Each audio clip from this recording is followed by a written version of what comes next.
Okie dokie. Okie dokie, everyone. A very good morning, or good evening, or good afternoon, depending where you are around the world. Thank you very much for joining me on tonight's webinar, which is called How I Got to Grips with Fundamental Analysis.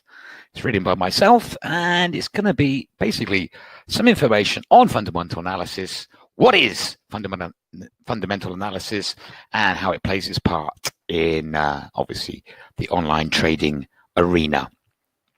But before we get on to a formal introduction about myself and tonight's full agenda of what we'll be covering, because we're discussing CFD trading, spot trading, and online trading, of course, there is risks involved.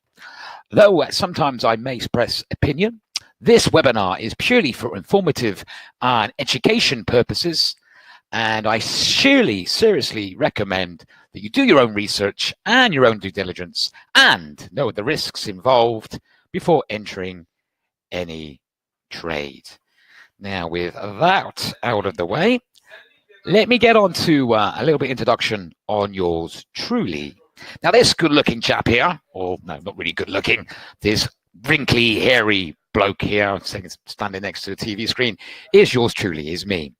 My name is James Trescothick, and I'm the trading educator at Stratton Markets. I have over 20 years experience in the financial service industry.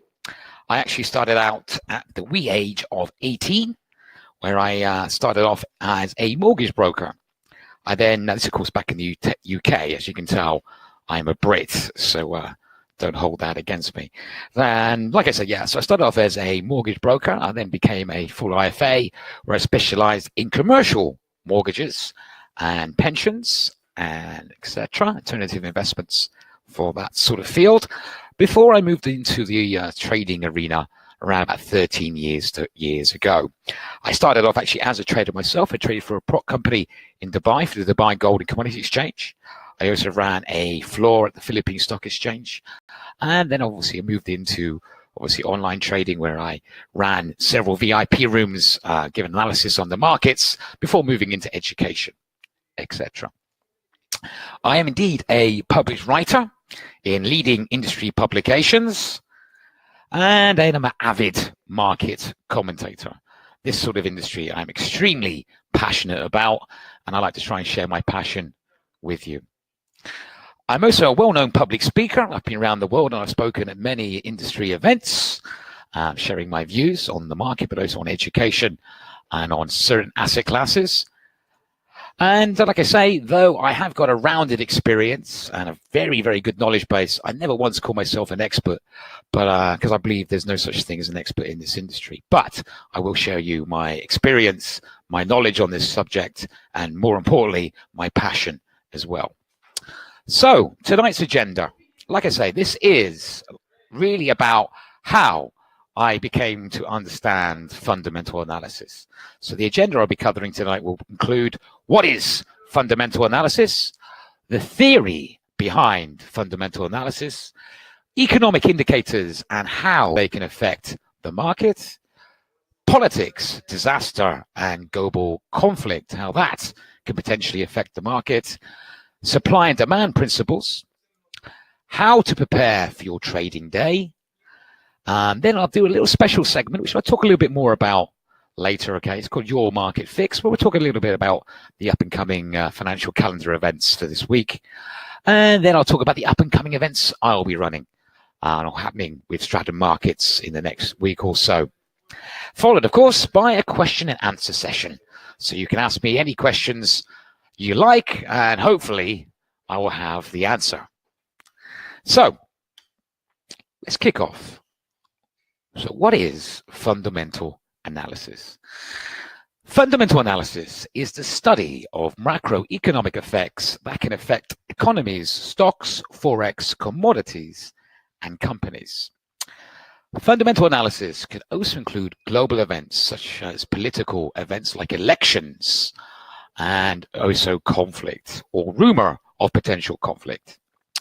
Traders tend to use fundamental analysis quite often in partnership with technicals, which we'll talk about another time. But traders use fundamental analysis to try and forecast future price movements.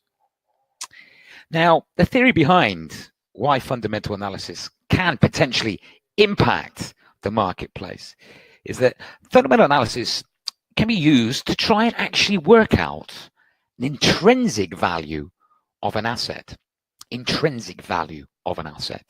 Whereas sort of technical analysis tries to predict possible entry levels or exit levels and tries to use historical data. What fundamental analysis really tries to attempt to do is work out what something is actually worth. Now, by studying economic conditions, industry conditions, supply and demand factors, and following economic indicators, which we'll go over in a little bit, an investor can try and look at an asset's current price, and really the secret is to try and establish if it's undervalued or overvalued. Now, I mentioned economic indicators. Certainly when it comes to the currency market, this is an extremely important thing to be aware of and try and understand how and why these economic indicators can actually affect the market like it does. Now, economic indicators are statistics that can point to where an economy of a country, for example, because we're talking about currencies, an economy is heading. Now, there are three types of indicators, economic indicators, that is. There's what's known as lagging, coincident, and leading. I've done it the wrong way around, obviously. Leading, coincident, and lagging indicators. Now, leading indicators, for example, consumer durables, are monitored to try and predict future directions of an economy. Coincident indicators, for example, GDP, gross domestic product, or employment data, are seen as an outcome of an economic activity, i.e. growth in an economy. And a lagging economic indicator, for example, CPI, Consumer Price Index, or unemployment data, occur after an economic event, maybe something even negative. Now, economic indicators for the currency market, these include the likes of Consumer Price Index, employment figures like the non-farm payroll, retail sales. Let's face it, we live in a modern day economy nowadays where really it does tend to run on how much money we spend from our pockets. So retail sales can be extremely important because at the end of the day, they want us to buy new iPhones or Samsung, depending on your taste of Android over iOS, new cars, shoes, because obviously it keeps the economy ticking over. So retail sales can be extremely important economic indicator. Industrial production. Obviously, if we're making more things, manufacturing, things like that, that has a big impact on an economy. Producer price index, again, similar to consumer price, but for producers, again, that can have an impact. Gross domestic product, that's another example of a key economic indicator. Now, let's break, and obviously the big one, I forgot about this one, and the big one, interest rate decisions. Now, let's take a handful of these and actually do a little bit more of a further, deeper explanation on how these economic indicators affect the market and why they can affect the market. But first, let's ask a simple question. What makes one currency stronger than the other? That's a good question. Because let's face it, all currencies are printed on similar paper. Okay, not one is doused in silver or gold to make it more expensive. No, they're all priced on similar bits of paper, and like I say, coins. Some are not made in gold. They're all used to use similar metal. So really, what makes one currency stronger than the other? In a nutshell, a strong economy of a country makes that country's currency stronger. So this is where economic indicators really play a part on potential market movement, because again, it gives a hint of how strong that country's economy is, which can have the after effect of making that currency of that country stronger. So let's break down some of these economic indicators and explain why they have an impact on that currency and on the market, and why we should really pay attention to them. Starting off with Consumer Price Index. Now, this is released monthly, and it's a percentage. Basically, the Consumer Price Index measures the change in price of a basket of goods and services. That's great, James. What does that mean? Basically, in a nutshell, it's inflation. It measures whether or not the price of goods, like, say, your computer games or your tea bags or your coffee, has gone up over the last month. Has it become more expensive? Inflation. And it's a key indicator for inflation. Give you a prime example of this actually having an impact and having an effect on the market. The UK, ever since obviously the Brexit vote back in June 2016, if I have any fellow Brits here, I don't know where you stand on that. But like I say, it's happened. Since obviously the Brexit vote, the pound sterling crashed quite significantly and went very low against its counterparty of the euro and the USD, and the euro in particular. So what's happened? As the UK is an island, we import a lot of our produce and goods from the EU. Because pound is weaker against the euro, it's made things get more expensive. So inflation has increased, and it's around about 2.5% at the moment, which it should be around the 2% level. Now, why this can affect the market? Because if we tend to have a high inflation, or inflation is rising, certainly above the target price, which is currently the government set for the UK is 2%, it's at 2.5 now. What the central bank does, in the case of what I'm talking about the UK, what the central bank does to try combat inflation, as in reduce it, is they try and look at raising interest rates, with the idea that raising interest rates will make that currency stronger and bring down inflation. So the market looks at CPI, because if they see a high figure or high number, they then start to speculate there could be a possibility at some point of that central bank in question raising rates, and that could potentially make that currency stronger. On the other side, a lower inflation lowers the chances of that central bank raising interest rates, which could indeed potentially weaken the currency in question. There you go, just said it. Retail sales, as I mentioned earlier on. Okay, of course, we live in a modern day economy when a lot of the economies run on how much money we spend. The more things we buy, the more things they have to make, the more people they're employed, and so on and so on and so on. So retail sales can be a very key indicator. Again, it's released on a monthly basis. It has, obviously, it's measured in a percentage. It measures the sale of goods from the retail sector. So if there's growth in this area, as in if we're buying more stuff, buying more things, it goes to show that we're confident, okay, that the consumer is confident. It also goes to show that there's more money in the system. Also goes to show that the economy is quite healthy, okay, because when recessions tend to happen, we tend to save our money. So if we're spending our money, it shows we're confident, there's money in the system. So on that knock-on effect, a high number could potentially lead to that currency getting stronger. So it's a key thing that market watches. If they see a growth, then it could actually be good, potentially, for that currency. And on the flip side, a negative number, of course, could potentially weaken it. Gross domestic product. Now, this is released on a monthly basis. It is indeed a percentage, and it measures the overall health of a country.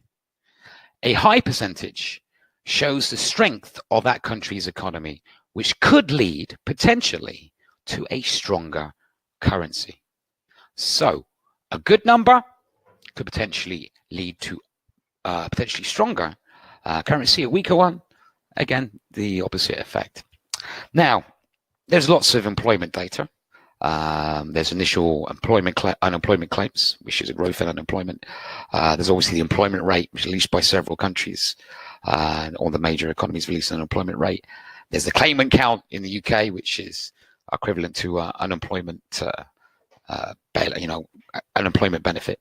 But really, the one job number which certainly the currency market pays a lot of attention to and can really wake the market up is the non-farm payroll, or simply known as the NFP. Now, it's released on a monthly basis and it's measured in the thousands. Okay. Usually it's released on the first Friday of every month, and it measures the total number of new jobs from the previous month, not including farm workers. Hence it being called the non-farm payroll. Clever, huh? Very imaginative. Now, the higher than expected number, okay, because this is US data, okay, this is a US job number, the higher than expected could lead to potentially a stronger US dollar. A weaker than expected number can obviously have the opposite effect, okay? Because clearly the theory goes that if you're having an increase in jobs, more people are getting jobs, and your employment is growing, means again, the economy is on the right direction, and potentially knock-on effect make your currency stronger. So this is why it's key data. Now, the thing about this one, not so much over the recent couple of months or so, but even so, the NFP can excuse me, can cause extreme volatility in the market. It can be extremely fast moving. And it is probably one of the biggest economic indicators to come out every month. And so depending on your attitude to risk and your trading style, you might not want to trade the NFP because it can be quite risky, but it can also be very exciting. So again, it depends on your attitude to risk, but it can cause extreme volatility. Certainly the dollar pairs, like say the dollar, Japanese yen in particular, euro, dollar, pound sterling, dollar, also all those sort of pairs, and obviously gold as well actually can be quite volatile. So those are the sort of things you always need to be careful of. And like I say, then it does depend on your attitude to risk, whether or not the non-farm payroll is for you or not. Now, all this information, all these other economic data really leads up to this, interest rate decisions. Now, this tends to happen around about 8 times a year, and of course, it's a percentage. And it's basically the main base interest rate that the central bank sets so that the banks can basically borrow from. And then obviously the banks will put their percentage on and give it to us good people. Okay. Now, there's 2 things you always need to be aware of or listen to when you're dealing with central banks and interest rates. 2 different things they may do. One is called tightening. Tightening is when inflation is high and the economy is growing. If that's the case, the central bank in question may increase interest rates to encourage saving and to attempt lower inflation. So they tighten. So when things are good, inflation is high, they tighten, as in they rise interest rates. And if they look to do that, it then has potentially the impact of making that currency of that country stronger. The flip side of that is they do what's known as loosening. Now, loosening happens when inflation is low and the economy is sluggish, is on a downward trend. If that's the case, the central bank in question will look to lower interest rates to encourage us to borrow loans. So loans are cheaper, credit cards are cheaper. For us borrowing more, that means we will then spend more, hence trying to kickstart a failing or sluggish economy. Now, bear in mind, we're just still really getting over the credit crisis of 2008. And bear in mind, we really are so many central banks that still have record low interest rates, because they're still trying to keep their economy moving forward. Sort of the main 2 ones at the moment. The UK's raised interest rates for the first time back in November. And obviously the United States has raised it a few times. But overall, like I say, a lot of the countries are still loosening a little bit, trying to make sure we are for recovery.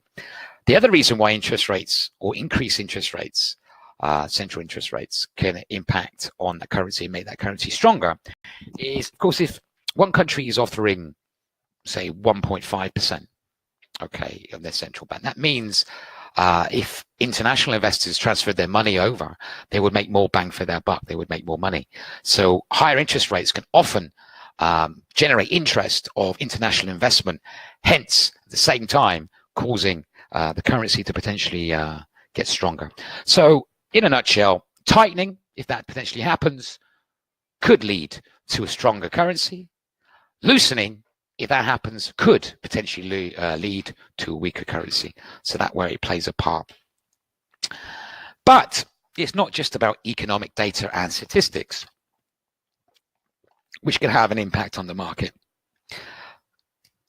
Press conferences and minutes can have a massive impact on the market. Now, what the market tends to do, it monitors press conferences and minutes released by central banks to try and read into when they may raise or lower interest rates in the future. So they look at these press conferences to speculate when they might actually make a movement. Now, when these speakers are speaking, the market looks for two sort of tones. Tones, that's a good word to explain it. Tones, okay? The first is, if the speaker is hawkish, then the currency could get stronger. What I mean by hawkish, it sounds very good, James, but what does that mean? Hawkish basically means they're aggressive in their conference. They're aggressive in their speech. They drop hints that things are on the way up in the economy. They drop hints that they may reduce asset buying, or they may drop hints that soon they might need to raise interest rates, and drop hints. So they're aggressive in their press conference. Excuse me. Excuse me. You know, sort of aggressive. It's called hawkish, of course, because apparently the hawk is an aggressive bird. So if they're hawkish, it means they're optimistic. They're dropping hints. They might sort of take action in the future and maybe even tighten. If the speaker is dovish, then the currency could potentially get weaker. What I mean by dovish is they're less optimistic. They're a little bit more nervous in the way they speak.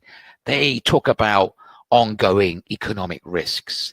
They sort of mentioned that they can't foresee doing anything to interest rates in the near future. They're a bit more shy and nervous in their statements. And of course, it's called dovish because a dove apparently is a gentler bird. So that's that. So hawkish and dovish, this is what people look out for in these press conferences.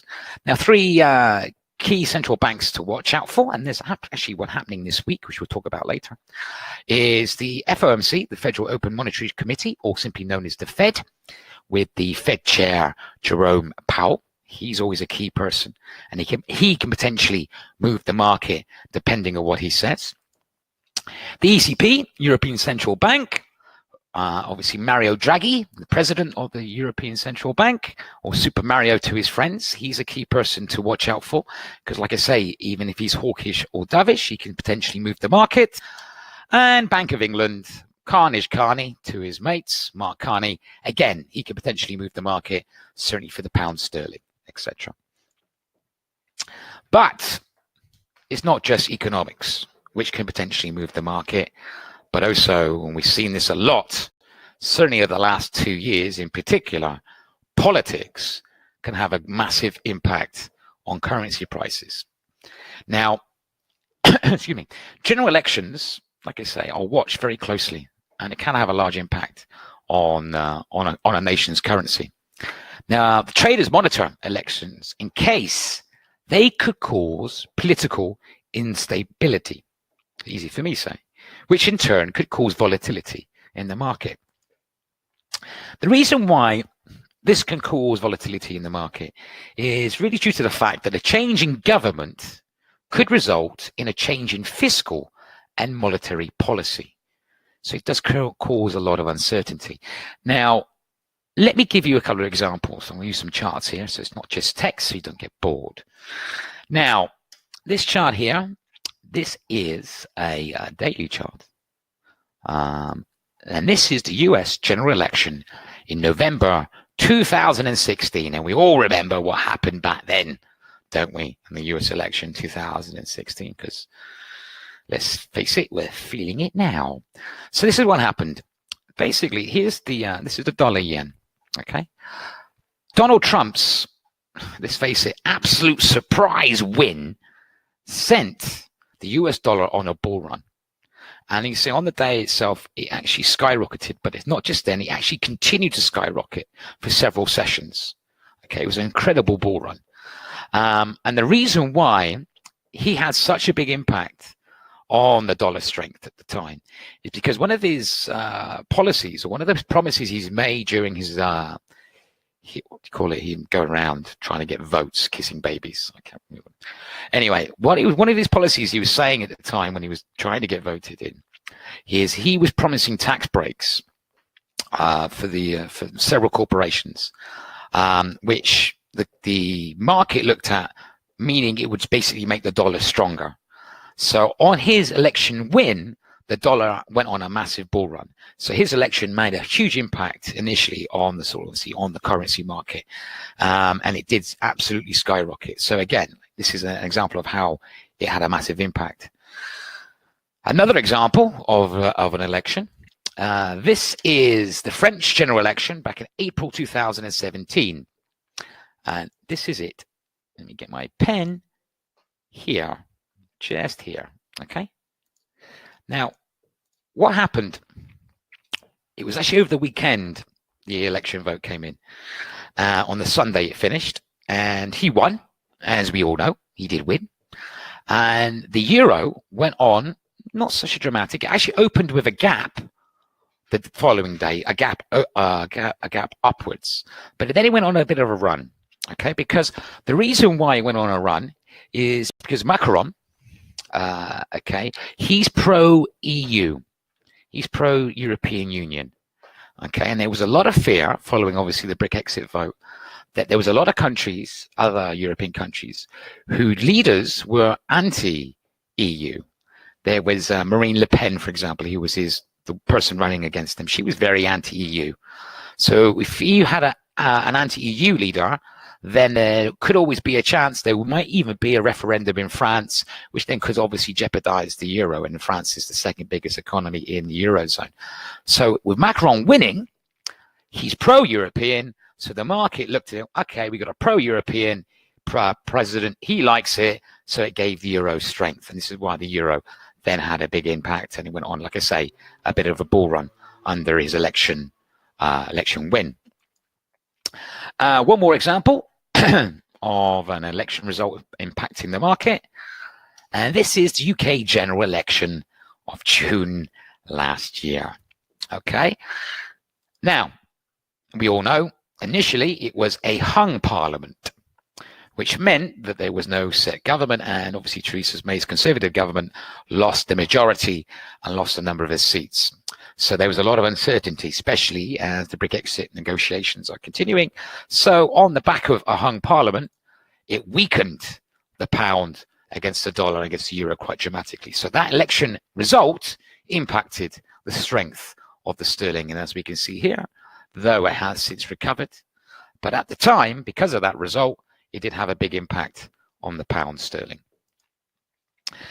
Now, natural disasters and conflict can also have a big impact on currencies, okay, and obviously commodities, okay. Now, if you think about it, natural disasters, you know, when you have like a natural disaster, like a hurricane, earthquake, tsunami, etc., whatever, there's a lot of damage, okay, and it breaks down and a lot of infrastructure, and there's a lot of costs of rebuilding, and at the same time, because a lot of people then stay at home or lose their homes or in shelters, it decreases consumer spending and confidence. And again, as we discussed with the retail sales earlier on, it can have a negative effect on a nation's currency. So it does indeed have an impact.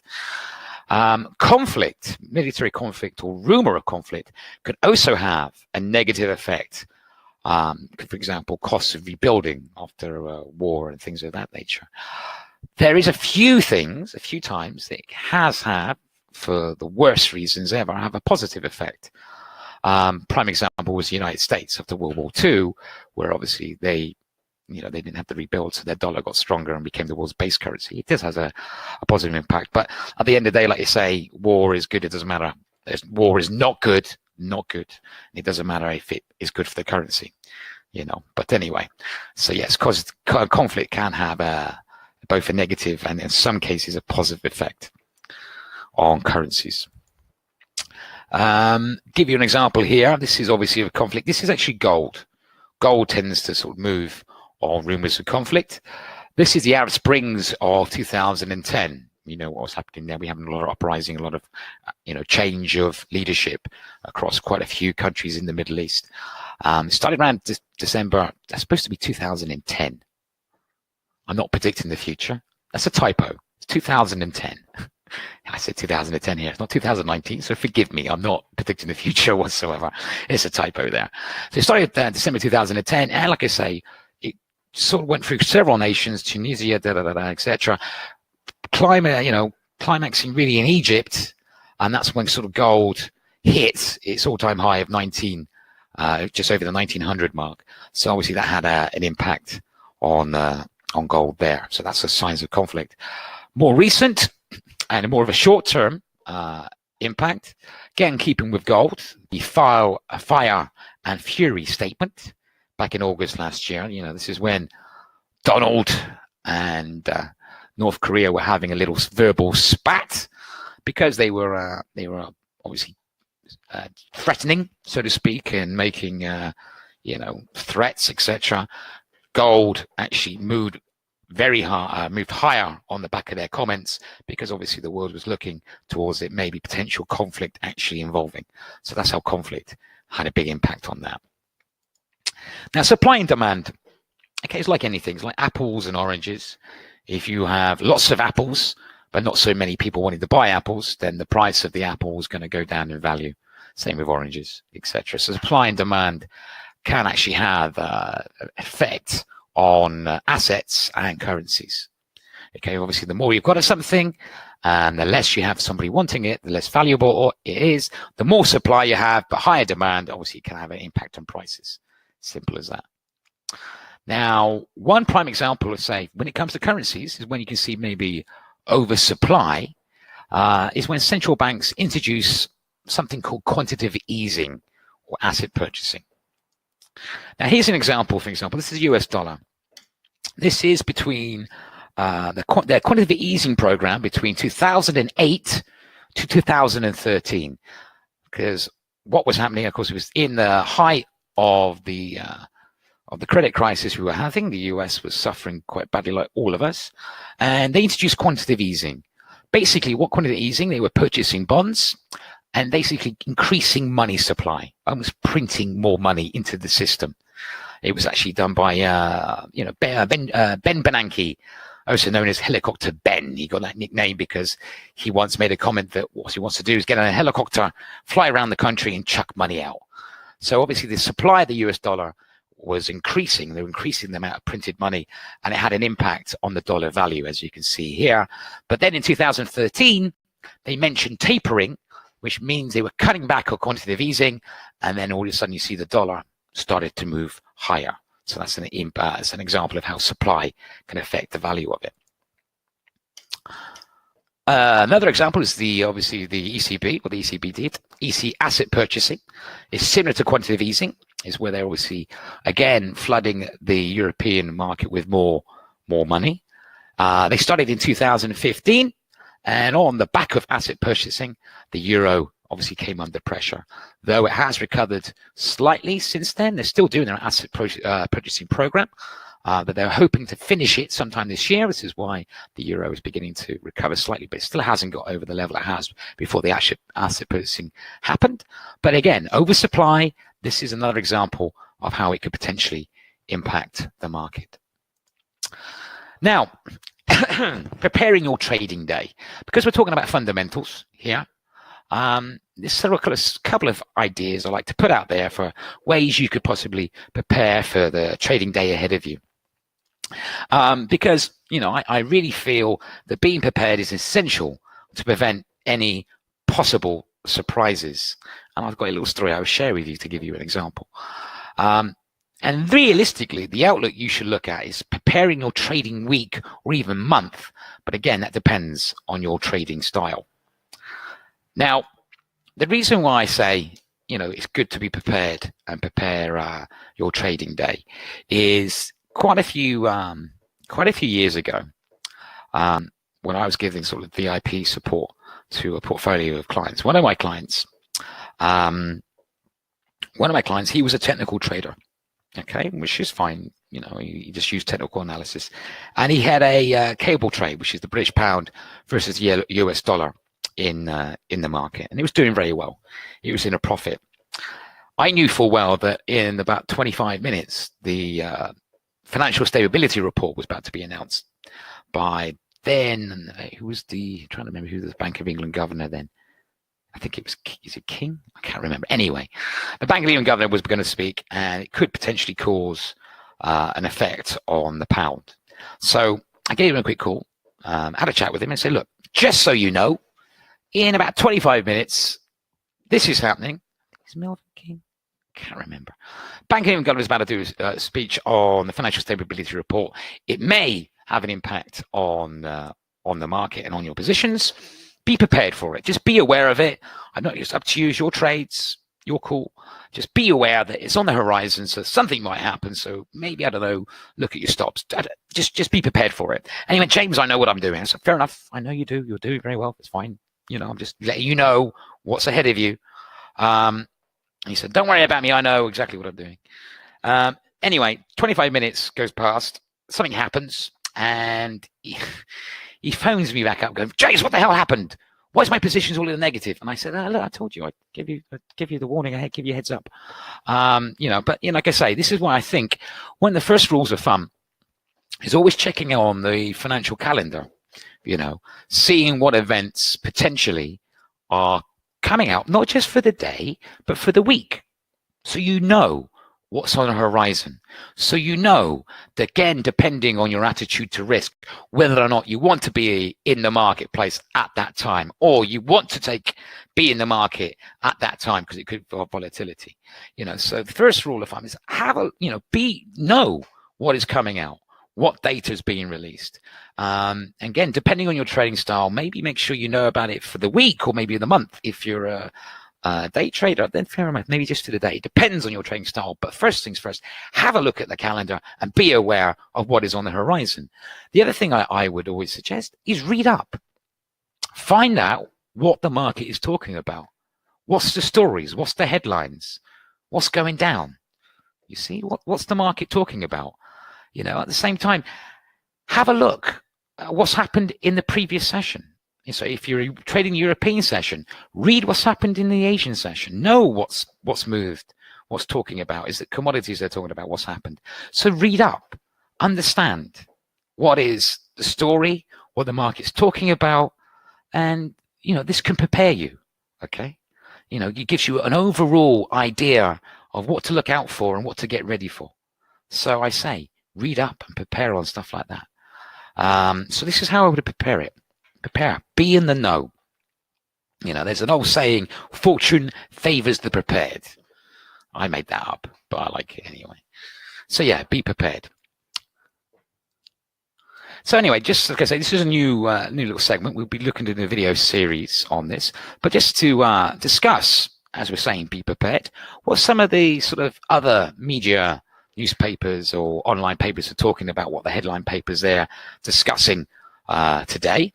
Now, Bloomberg, one of their major headlines today was they were discussing about the euro treading water because it was quite range bound.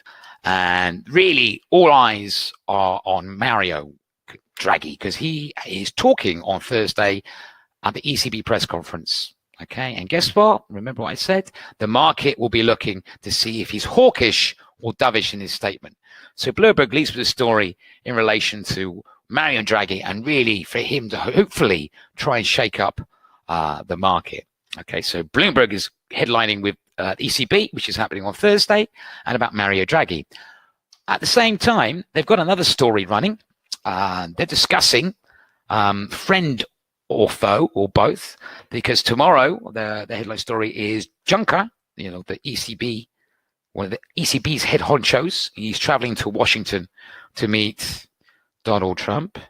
And one of the subjects they're going to be talking about, obviously, is trade tariffs, this trade war we have going on.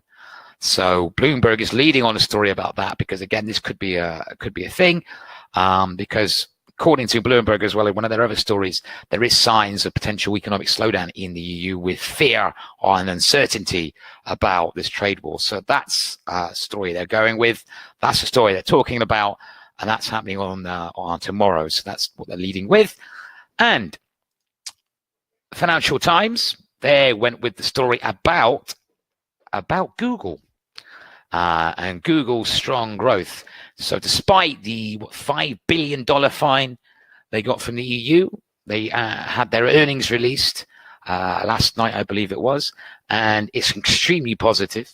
And Alphabet, the parent company, like I say, mentioned in the Financial Times, is sort of shut up on that. So they went with the story about Alphabet and obviously about Google really sort of shaking off the $5 billion payment. It's funny, actually, there was an analyst on television today, and he was talking about this. Again, this actually was on Bloomberg. I was watching this. And he compared Google to, or Google's fine to getting a parking ticket if you're a delivery service. So, that goes to show that's something quite interesting. And Market Watch, another sort of financial news site, they went for the same thing. They went for the same headline, again, all about Google and Alphabet's earnings. So those are the sort of main stories some of the top financial press opened with today. Okay, financial calendar, what's coming up? Just to give you a heads up, okay. 25th of July, around about 2 p.m. GMT, we have new United States data, is new home sales. As I already mentioned, as it was mentioned in Bloomberg, 20th of July, it's no set time to my knowledge, is when Juncker is meeting Trump. So the market will be keeping an ear out to see how they get along or not along at all. Then on the back of obviously what's happened with Google, at the market close tomorrow, Facebook earnings will be released. So we'll see the quarterly earnings for Facebook. So the market will be seeing how well Facebook is fared. Will it continue be like Google and shrug off the recent controversies, or will they show sort of like a bit of a problem there? So Facebook earnings will be something that will be closely watched tomorrow. 26th of July, which is the Thursday. This is an all day. This is the OPEC meeting. So obviously oil traders will be keeping an eye for any rumors or statements from OPEC. And again, as I've already mentioned, what Bloomberg was covering, 26th of July, you had the ECB base rate decision, interest rate decision, around 11:45 a.m. GMT. And then 45 minutes later, really, it's probably the slightly bigger event. You have Mario Draghi speaking at the ECB press conference, and the market will be looking to see if indeed he's hawkish or potentially dovish. And finally, on the 27th of July at 12:30 p.m. GMT, you have US GDP, and we'll be seeing if the US economy is indeed growing and indeed healthy. Up-and-coming events for us. Okay, we've got the new webinar schedule will be released this Thursday. This will be the webinar schedule for the month. Okay, so we're planning it for the month. There'll be one a week every Tuesday. I can tell you now, the first one next week will be called How I Came to Understand Technical Analysis. So that's the one I'll be doing next week, but we'll have the full schedule for the whole month released on Thursday. Keep an eye out for a new video series, educational video series. We're also launching very, very soon, which I will be hosting and producing, called #AskStratton. Your Market Fix, that little segment I did there, we'll be looking to produce hopefully daily videos on a Market Fix to give you a rundown of what the newspapers are saying and also what's on the calendar. So that should be being put together and released very soon. And I will be developing further education material, which will be available for all of Stratton Markets clients, because we love you. If you want to speak with me, you can indeed email me. Currently, it's still my Wise Trader email. That will change to Stratton Markets at some point. But if you want to contact me, drop me a line, ask me any questions, feel free to do so. Or you could be one of my many, many followers, which I don't have, because I'm not, I don't. But you can actually contact me at Twitter at @JTruskothic. Occasionally, I will share some market bits and pieces on that or what's happening as in the financial calendar. So feel free to contact me on that. Now, before we move on to questions and answer session, like I mentioned, this is purely for educational and informative purposes. I Might have said a few things, but that's no way to be taken as advice. I just shared you some experiences and stories of mine. This is for informative purposes only. I do suggest you do your own research and due diligence and know the risks involved before entering any trade. That out of the way, I'm happy to see if we have any questions at all. Oh, hi, Sue. You're British as well. Fellow Brit is me. Hello, Sue. Nice to meet you. Is there any questions at all? Anybody like to ask me anything in relation to what I've covered today? And like I say, hopefully I have the answer.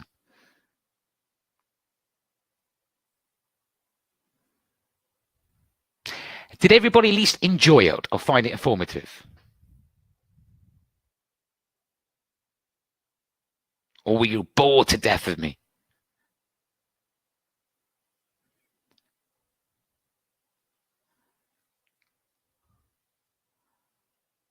Any questions at all? Don't be shy. Give it a try.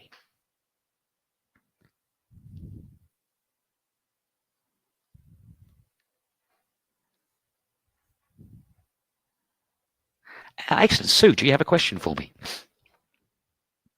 Oh, you don't? Oh, okay. Excellent. But did you enjoy it at least? Did you find it useful? Did you learn something today?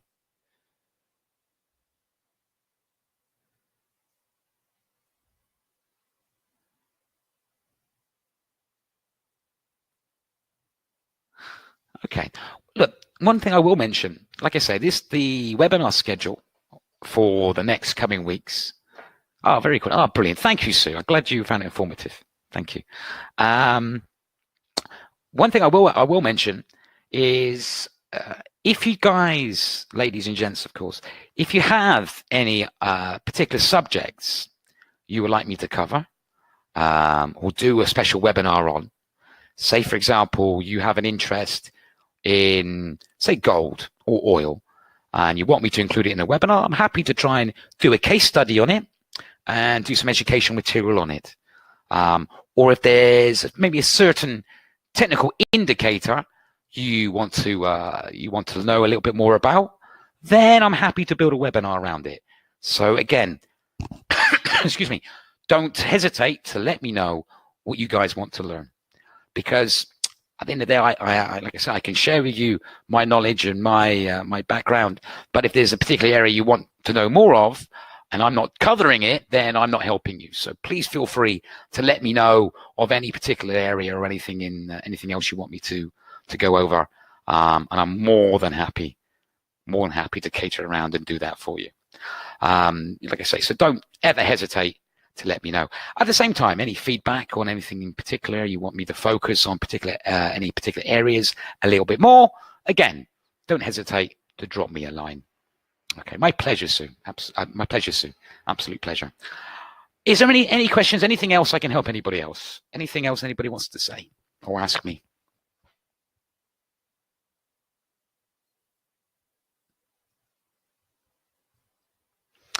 Okay. In that case, can I say a massive thank you to everybody who's stuck with me tonight and hung around. I hope you found it informative. I hope you enjoyed it, and I hope you certainly took something away from it today. So that leads me to say, on that, depending where you are around the world, can I wish you a great evening, or a great morning, or a great afternoon. And until I see you next time, all of you, trade safe.